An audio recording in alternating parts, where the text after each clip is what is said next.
Au Sénégal, il se passe quelque chose de grave. Un poisson, qui est bien plus qu'un simple aliment, est en train de disparaître des assiettes. Ce poisson, c'est la sardinelle.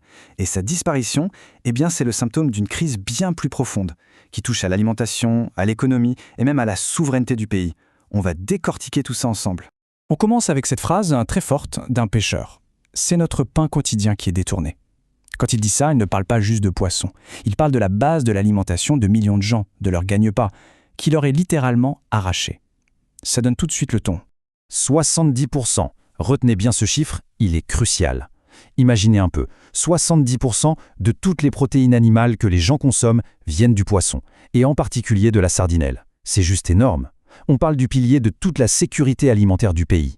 Alors, on va commencer par voir en quoi ce pain quotidien est menacé. Parce qu'il faut bien comprendre une chose, la sardinelle, ce n'est pas un poisson comme les autres là-bas. C'est un véritable pilier culturel et nutritionnel qui est en train de vaciller.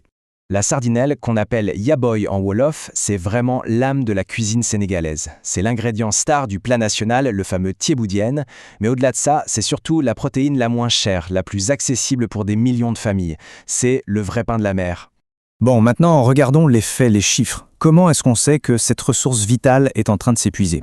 Ce qu'on va voir, c'est assez alarmant. Et les conséquences, elles, sont déjà bien visibles sur les marchés et dans les cuisines. Ce graphique, il est sans appel. Il montre un véritable effondrement. La sardinelle ronde, celle que tout le monde adore au Sénégal, regardez les débarquements. La chute est vertigineuse. On est passé de plus de 250 000 tonnes à presque plus rien. C'est une catastrophe, purement et simplement. Et bien sûr, ça crée un effet domino. Moins de poissons sur les quais, ça veut dire moins de travail pour les femmes qui transforment. La production de kétiak, ce poisson séché qui est super important dans l'alimentation, a été divisée par 2 en à peine 7 ans.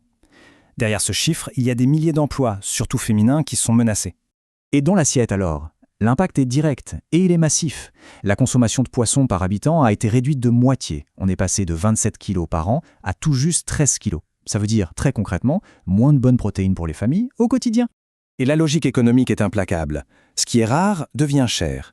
Le prix d'une caisse de sardinelle a presque triplé en 10 ans. Le poisson qui était la base de l'alimentation des plus modestes est en train de devenir un produit de luxe. C'est un monde à l'envers. Alors la grande question, c'est comment a-t-on pu en arriver là? D'où vient cette pénurie? On va décortiquer un peu les pressions énormes qui pèsent sur ce petit poisson si essentiel. En fait, le cœur du problème, c'est une compétition totalement déséquilibrée. D'un côté, on a la pêche artisanale, avec des milliers de pirogues qui fait vivre des communautés entières et qui nourrit le pays.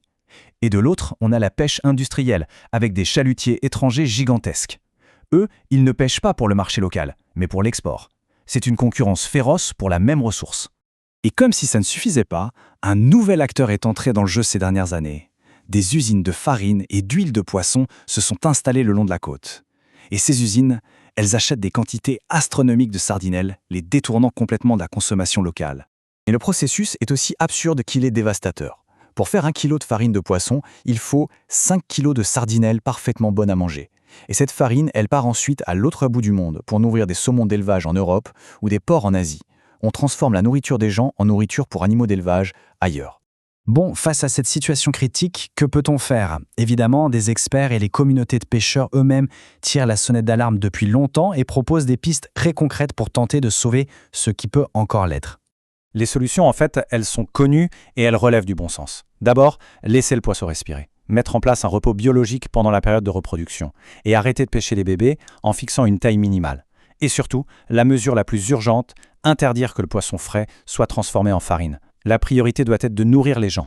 Et on voit bien que cette crise de la sardinelle, ça va bien au-delà d'une simple histoire de gestion de la pêche. Ça touche à une question beaucoup plus fondamentale, celle de la souveraineté alimentaire. Qui a le droit de décider ce qu'on fait d'une ressource nationale? Cette phrase d'un chercheur sénégalais, elle résume parfaitement toute l'injustice de la situation. Le yaboyo, la protéine des pauvres au Sénégal, est capturée pour satisfaire les appétits des pays riches. C'est aussi simple et aussi brutal que ça. Et on va finir là-dessus avec cette question qui résume tout le paradoxe. Est-ce que le destin du poisson des pauvres est vraiment de finir en granulés pour nourrir les animaux des riches? C'est une question qui nous interroge tous sur les déséquilibres de notre système alimentaire mondial et sur les choix qu'il va falloir faire, et vite.